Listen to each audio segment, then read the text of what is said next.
नमस्कार दोस्तों, जय हिंद, जय भारत। दोस्तों, क्रांतिकारी कलम चैनल में आपका स्वागत है।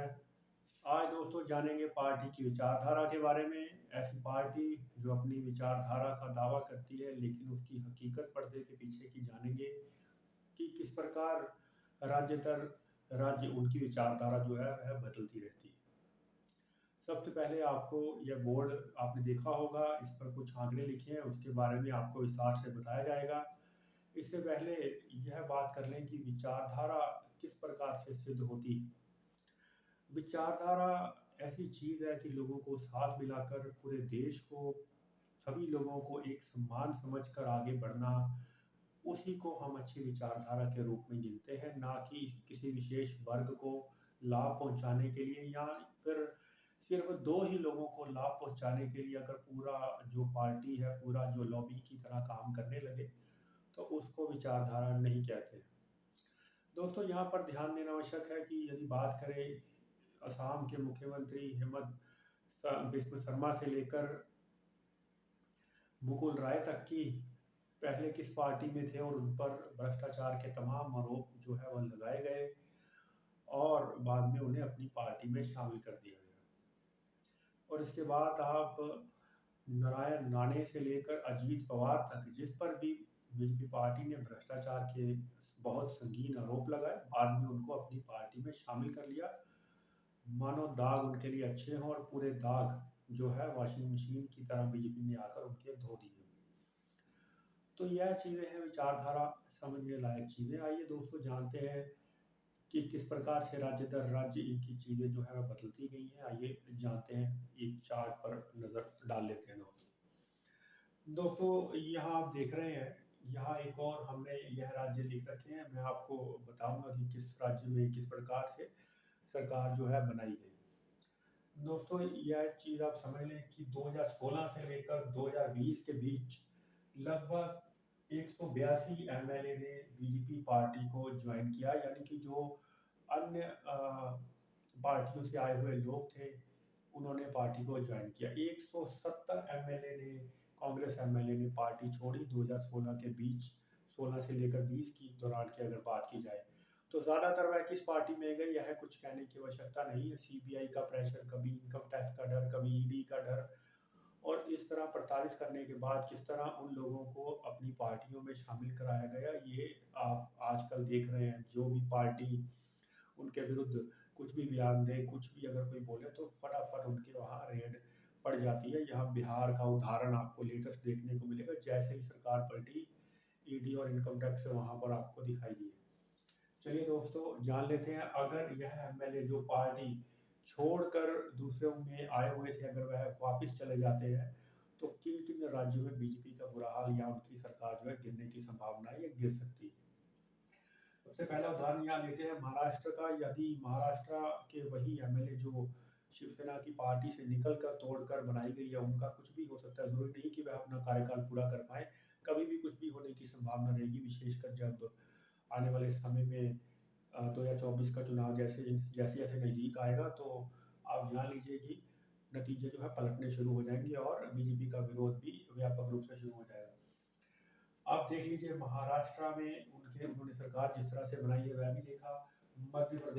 मध्य प्रदेश में भी सरकार जो है वह तोड़कर बनाई गई। यदि वह वापस चले जाते हैं तो आप देख लीजिए महाराष्ट्र में, मध्य प्रदेश में, कर्नाटक में, उत्तराखंड में, यहाँ तक कि अरुणाचल प्रदेश में भी, कि यदि वह व्यक्ति जो भी पार्टी छोड़कर अपनी विचारधारा को त्याग कर आए हैं, जब अपनी विचारधारा की ओर मुँह करेंगे या चीज़ें पलटेंगी, अगर वो वापस होते हैं तो इन 5-6 राज्यों में सरकार बीजेपी की यूं ही गिर जाएगी और पुरानी स्थिति में और उससे भी खराब स्थिति में बीजेपी लौट सकती है।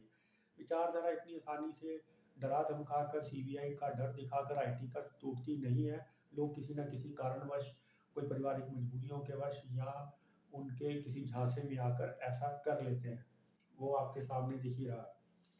और आइए दोस्तों यहाँ पर आपको बता दें, अरुणाचल प्रदेश से लेकर यहाँ मणिपुर, असम, यहाँ त्रिपुरा, यहाँ नागालैंड तक आप देख लीजिएगा, ये लगभग 5 राज्य जिसमें कांग्रेस से आए हुए लोगों को मुख्यमंत्री तक बनाया गया। तो आप देख लीजिए कि क्या विचारधारा रही होगी उस पार्टी की कि दूसरी विपक्षी पार्टी का ही मुख्यमंत्री उनको बनाना पड़ा। क्या उनकी ऐसी मजबूरियां रही होंगी? तो क्या उनके पास सरकार है? क्या उनके पास पूरी पावर है? क्या उनके पास पूरी शक्तियां हैं? यदि विपक्षी पार्टी से आते हुए लोगों को सीधा उन्होंने मुख्यमंत्री यहाँ पर बनाया गया। चाहे वह मेघालय की बात करें तो भी अन्य पार्टियों से तोड़कर लोग ही उन्होंने अपना वहाँ चलाने की कोशिश की है। हालांकि ये छोटे राज्य हैं, जितने भी इनमें बीजेपी जो है वो अलायंस के साथ जो लोकल वहाँ की पार्टीज है वहाँ के साथ मिलकर सरकार वहाँ चलाती है। हरियाणा की बात करें तो दुष्यंत चौटाला ने बीजेपी के अगेंस्ट जो है सीटें हासिल की थी और उन्हीं की वजह से आज वह सीएम बने हैं और उन्होंने बीजेपी के साथ अलायंस कर लिया, यानी कि इसको अब हम नैतिक गठबंधन की तरह नहीं देख सकते। तो आप देख लीजिए कि इन किसी भी राज्य में, चाहे महाराष्ट्र हो, मध्य प्रदेश हो, कर्नाटक हो, उत्तराखंड हो, अरुणाचल प्रदेश हो, मणिपुर, असम वगैरह हो, तो यहाँ पर बीजेपी अपने बलबूते या अपनी विचारधारा के दम पर चुनाव जीती है, ऐसा नहीं कहा जा सकता। कर्नाटक का गठबंधन टूटा था जेडीएस का। ज्योतिरादित्य सिंधिया की कहानी सभी को पता है कि अपने एमएलए तोड़कर वह किस तरह से बीजेपी को सपोर्ट करने के लिए रिजाइन करवा दिया था। और यदि आप बात करें बीजेपी के जो स्वतंत्र राज्य जिस पर हम कह सकते हैं उन्होंने जीत हासिल की, आप देख सकते हैं उत्तर प्रदेश है, गुजरात है, हिमाचल प्रदेश है, गोवा है, जहाँ पर स्वतंत्र रूप से हम ये कह सकते हैं। गोवा में भी पिछली बार किस तरह से खेल हुआ था सभी ने देखा था। कम सीटें जीतने के बावजूद भी बीजेपी ने गलत तरीके से वहाँ सरकार को फॉर्म किया था, लेकिन बाद में अब दोबारा चुनाव होने पर उन्होंने सही तरह से, फिर भी हम कह सकते हैं कि चलो उन्होंने वहाँ पर चुनाव जो है पिछली बार से अच्छी सीटों पर जीता है। तो आप देख लीजिएगा किस तरह से लगभग, अगर बात करें 21-22 तक के ले लें तो लगभग 250 से ज़्यादा एमएलए बीजेपी ने अन्य पार्टियों से लेकर के अपनी पार्टियों में शामिल किए होंगे।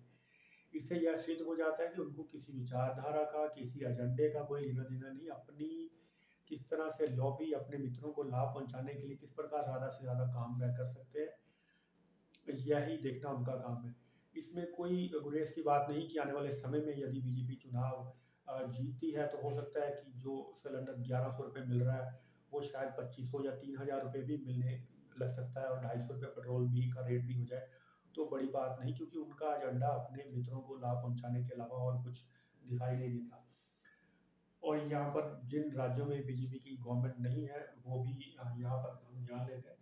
आंध्र प्रदेश जो कि बड़ा राज्यों में आते हैं, आंध्र प्रदेश है, तमिलनाडु है, तेलंगाना है, छत्तीसगढ़ है, वेस्ट बंगाल है, अब बिहार भी है, केरल है, राजस्थान है, पंजाब है, दिल्ली है, उड़ीसा है, झारखंड है, जहाँ पर बीजेपी की सरकार जो है वह नहीं है।